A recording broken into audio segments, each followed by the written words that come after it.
여러분 안녕하십니까? 2022년 1월 14일을 맞아서 오늘도 빌립보서의 말씀으로 함께 은혜를 나누겠습니다. 빌립보 2장 12절로 18절인데요. 제가 12절부터 14절 세 구절 봉독합니다. 그러므로 나의 사랑하는 자들아, 너희가 나 있을 때뿐 아니라 더욱 지금 나 없을 때에도 항상 복종하여 두렵고 떨림으로 너희 구원을 이루라. 너희 안에서 행하시는 이는 하나님이시니 자기의 기쁘신 뜻을 위해서 너희에게 손을 두고 행하게 하시나니 모든 일을 원망과 시비가 없이 하라. 아멘. 봉독한 말씀을 가지고요. 두렵고 떨림으로 너희 구원을 이루라 하는 제목으로 말씀을 나누겠습니다. 먼저 읽은 이 말씀에 대해서 한 절 한 절 우리가 뜻을 한번 풀어서 함께 생각해 보겠습니다. 12절에 이렇게 얘기했습니다.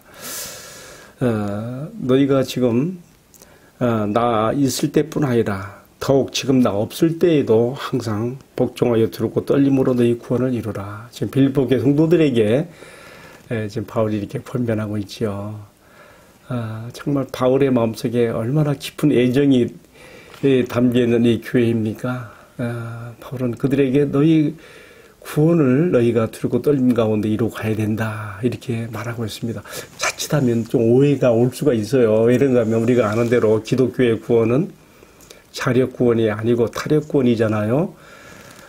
우리가 하나님 앞에 전적 부패, 전적 타락의 존재로서 우리는 우리 자신을 구원할 만한 그런 여력이 조금도 있지 않습니다. 다 하나님의 은혜로, 주권적인 은혜로 택하심으로 우리가 구원을 받은 것이죠. 그렇다면 두렵고 떨림으로 너희 구원을 이루어 가라고 하는 뜻은 무슨 말일까요? 하나님께서 이미 우리에게 주신 이 구원의 은총이 헛되지 않도록 또한 우리가 그 하나님의 은혜에 반응하여 우리 편에서도 자발적인 순종으로 나에게 은혜의 구원을 주신 하나님께 내가 순종함으로 이 구원의 완성점을 이루어 가야 될 것을 말하는 것인데요. 다시 말하면 성화의 과정을 잘 통과해 가야 된다. 그렇게 우리가 이해할 수 있게 했습니다. 여러분, 우리가 로봇가 아닌 이상 하나님께서 우리를 목석처럼 상대하시고 하나님께서 그렇게 우리를 대하시지 않으시죠. 우리의 구원의 역사 안에서도 하나님께서 주권적으로 전적인 의로 해주셨지만은 우리 편에서 구원받은 성도 편에서 그 하나님의 은혜에 반응하는 자발적인 순종으로 이 구원의 영광스러운 완성이 이르기를 바라시는 것이라는 그 말입니다. 한 가지 또 이제 우리가 감사한 것은 이어지는 13절에서 그랬어요. 너희 안에서 행하시는 이는 하나님이시니 자기의 기쁘신 뜻을 위해서 너희에게 손을 두고 행하게 하신다. 이게 무슨 말입니까? 하나님 우리를 구원하셨지만 그러나 우리는 여전히 우리 안에 연약함이 있고 죄성이 있고 부패성이 있어서 우리는 얼마든지 또 넘어질 수 있고 실족할 수가 있습니다. 하나님 우리를 이러한 연약함 가운데 버려두지 아니하시고 방치하지 아니하시고 우리 안에 역사하신다는 것이죠. 어떻게? 너희 안에 행하시는 이는 하나님이시니 자기의 기쁘신 뜻을 위하여 너희로 소원을 두고 행하게 하신다. 무슨 말입니까? 우리 안에 나 같은 죄인을 구속하여 주신 하나님의 은혜에 내가 감사하고 거기에 반응하는 그러한 뜻을 가지고 하나님이 기뻐하신 뜻을 우리가 가지고 나아가도록 역사하신다는 것이죠. 어떻게 하셨습니까? 그의 영이신 성령님을 우리에게 보내주시고 성령님의 내주하심을 통하여 우리 안에 이러한 역사를 이루어가고 계시는 것입니다. 그래서 이제 이어지는 14절에 보게 되면 이렇게 말했어요. 모든 일을 원망과 시비가 없이 하라. 어쩌면 이 구절의 말씀은 앞뒤 문맥이 뚝 떨어져 있는 것 같아요. 연결이 안 되고 그렇죠? 근데 바울이요 지금 빌립보 교회 성도들에게 이 14절의 말씀을 뜰 때는 이런 의미를 가졌던 것 같아요. 광야 이스라엘이 하나님의 전적인 은혜 가운데 출애굽하여 구원을 받아서 가나안 복지를 향해서 광야를 통과할 때에 하나님께서 그들과 함께 하시고 날마다 구름기둥과 불기둥으로 인도하시며 만나로 반석의 생수로 먹고 마시게 하시며 그렇게 수많은 이적을 체험하면서도 그들은 하나님을 불신앙하고 원망과 불평과 시비로 그렇게 일관했거든요. 지금 그 점을 좀 상기시키는 것이죠. 여러분, 우리가 광야 같은 세상을 살아갈 때에 때로 우리 신앙생활이 고달프고 힘들 수도 있습니다. 그러나 우리가 이 말씀을 꼭 기억하십시다. 나를 구원하신 하나님께서 구원의 완성점에 이르게 하시기까지 구름기둥보다 불기둥보다 더 확실한 그의 성령으로 나의 신앙과 삶을 이끌어 주시며 광야에서 이스라엘을 먹이시고 마시게 하시며 신발이 헤어지지 않게 옷이 헤어지지 않게 그렇게 보호하실 것인 하나님의 돌보심이 있다는 거 우리 꼭 믿고 기억하면서 늘 우리가 주님을 찬송하며 나아갈 수 있어야 되겠습니다. 자, 이어지는 15절에서는 또 이렇게 얘기했습니다. 이렇게 함으로써 너희가 흠이 없고 순전하여 이 어그러지고 거스리는 이 세대 속에서 이 어두운 죄악 세상 속에서 너희가 하나님의 흠없는 자녀들로 그들 가운데 세상 사람들 가운데 빛들로 나타나야 된다고 하는 그 말씀을 또 주고 있습니다. 그렇습니다. 세번역에서는 이 구절에 대해서 설명할 때에 우리가 하늘의 별과 같이 이 어두운 죄악 세상에 빛나는 자들로서 우리가 소망 없는 자들에게 마치 등대의 불빛처럼 동방박사들이 별빛을 따라서 예수님께 도달했던 것처럼 우리를 통해서 사람들이 주님께 돌아오는 역사가 있기를 이 말씀 속에 담고 있는 것이죠. 그리고 이제 또 16절에서는 이렇게 말했습니다. 바울이 빌립보 교회 성도들에게 간곡히 부탁하는 것이죠. 너희는 내가 너희를 위해서 수고하고 다름질했던 이 모든 것들이 헛되지 않도록 그리스도의 날에 내가 너희를 인해서 주님 앞에 자랑이 될 수 있도록 해주기를 내가 바란다. 신앙생활에서 너희가 여러 가지 유혹과 시험을 받을 것이다. 이제 3장에 가면 나와요. 율법주의자들은 할례를 주장하는 율법주의자들은 할례받아야 구원받는다 하면서 교회에 그렇게 암초 역할을 했고요. 그런가 하면 반율법주의자들은 또 예수를 믿음으로 모든 죄 사함받고 구원받았기 때문에 이제는 내가 내 마음대로 살아도 괜찮다. 도덕 폐기론자들도 나왔단 말이에요. 또 천주교 신앙과 좀 비슷하게 예수도 믿고 또 선행도 하야 구원받는다고 하는 이런 그렇게 말함으로써 그리스도의 십자가의 보혈을 약화시키는 그런 또 이단도 생겼어요. 또 그노시스 가장 강력했던 이단으로서 그노시스주의가 있죠. 영은 선하고 육은 악한 것이기 때문에 우리가 영만 구원받는 것이고 육이라고 하는 것은 그런 것은 필요 없는 것이다. 육으로 어떤 행위라도 그건 죄가 되지 않는다고 그게 무시하는 그래서 이렇게 자기 마음대로 사는 그런 사람도 있단 말이에요. 정말 많은 신앙생활에 그 정통한 신앙생활에 그 위험이 되는 많은 그 지뢰와 같고 암초 같은 것들이 있단 말이죠. 너희가 이런 가운데서 정말 두렵고 떨림으로 너희 구원을 이루어 감으로써 주님 오시는 그날에 너희를 위해 수고한 나의 모든 다름질과 나의 이 고생이 헛되지 아니하고 자랑이 될 수 있도록 되면 좋겠다고 지금 사도 바울이 이렇게 말하는 것이죠. 자, 여러분 제가 이렇게 해서 오늘 본문의 말씀을 대략 설명을 했습니다. 이제 오늘의 말씀에 대한 적용으로 들어가면서요.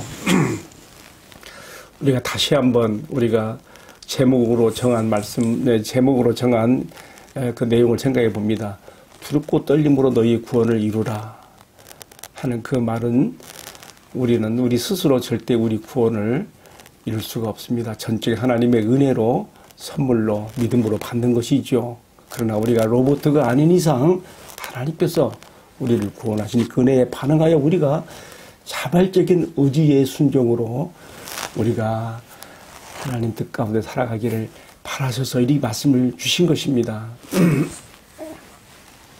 때로 우리가 연약해서 넘어질 수 있습니다. 실족할 수도 있습니다. 그러나 성령님께서는 다시 우리를 일으켜 세워주시며 깨어진 우리를 다시 싸매시고 일으켜 주시며 우리가 구원의 완성점까지 가까이 갈 수 있도록 우리를 이끌어 주시는 것입니다. 그러나 우리가 순종하지 아니하고 성령님께 우리를 우리 안에 기쁘신 성을 두고 행하신다 했잖아요. 우리를 이끄시는 성령님에게 협조하지 않고 내 고집 부리고 내 마음대로 가면 멸망길로 자꾸만 가면 하나님께서 보실 때에 이래서는 안 되겠다 할 때는요. 육신은 멸하시고 영혼만이라도 구원하는 일도 생깁니다. 제가 참 두렵고 떨리는 얘기를 하고 있는데요. 고린도전서 5장 5절에 보게 되면 사도 바울은 고린도 교회에 이런 사람들이 있는 것을 말하고 있습니다. 때로는 질병으로 또 때로는 하나님께서 목숨을 거둬가신 걸 통해서까지라도 영혼만이라도 구원하시고 왜냐하면 하나님께서 택하시고 구원의 은총을 베푸신 사람들 하나님께서 주권적으로 이루시는 일이기 때문에 하나님의 역사는 실패가 없는 거예요. 그렇기 때문에 육신은 멸해서 가면서까지라도 영혼만이라도 구원하는 역사도 있을 수 있다는 것이죠. 그런가 하면 고린도전서 3장 15절에는요. 우리가 받은 구원이 다 똑같은 구원이 아닌 것을 보여요. 어떤 사람들은 불 가운데서 겨우 끄집어내는 것 같은 구원도 있다고 말하고 있습니다. 부끄러운 구원이지요. 여러분 이런 말씀들은 정말 우리가 왜 두렵고 떨림으로 우리의 구원을 이루어 가야 되는가 다시 한번 깊이 생각해 보는 말씀이 아닐 수가 없습니다. 제가 오늘 말씀을 마치면서요. 특별히 요즘에 새벽에 큐티하면서 큐티하기 전에 제가 경건서적으로 읽는 책이 있는데 중국 선교의 아주 지대한 영향을 끼친 윌리엄 번스라고 하는 사람의 전기입니다. 스코틀랜드 장로교회 출신 선교사님이신데요. 중국 선교의 아버지라고 일컫는 허드슨 테일러도 이분에게 많은 영향을 받게 됩니다. 근데 이분이요. 한번 이런 얘기를 해요. 제가 어느 선교 지역에 가서 자신이 이제 정말 전도해서 영혼들을 얻고 교회를 이루었습니다. 어떤 성도가 있었어요. 그 사람이 참 신앙이 좋으니까 교회에 사찰지도를 세웠단 말이에요. 그리고 또 나중에는 이제 교회의 소유자로까지 그 사람을 세웁니다. 그리고 이 번스는 다른 지역에 또 선교로 갑니다. 나중에 돌아와서 보니까 이 설교자로 세워진 이분이요. 마약 중독으로 그만 중간에 탈락되어 있는 그 모습을 보고 매우 안타까워하는 모습을 이 책의 내용에서 제가 한 부분을 오늘 아침에 읽었는데요. 여러분, 제가 왜 지금 이런 얘기를 하고 있는가 하면요. 우리가 이왕 하나님의 은혜로 구원받았으면 우리가 정말 구름기둥보다 불기둥보다 더 확실하게 우리를 이끌어 가시는 내 안에 내주하신 성령님에게 잘 순종해서 우리의 자발적인 의지로 정말 말씀에 순종하면서 우리가 구원의 완성점까지 가야 정말 이것이 복 있는 성도의 길이 된다는 것을 말씀드리고 싶은 것입니다. 우리 주님께서 연약한 우리를 일으켜 주십니다. 여러분 10번 넘어졌습니까? 다시 일어나십시오. 7.8기 신앙으로 일어나십시오.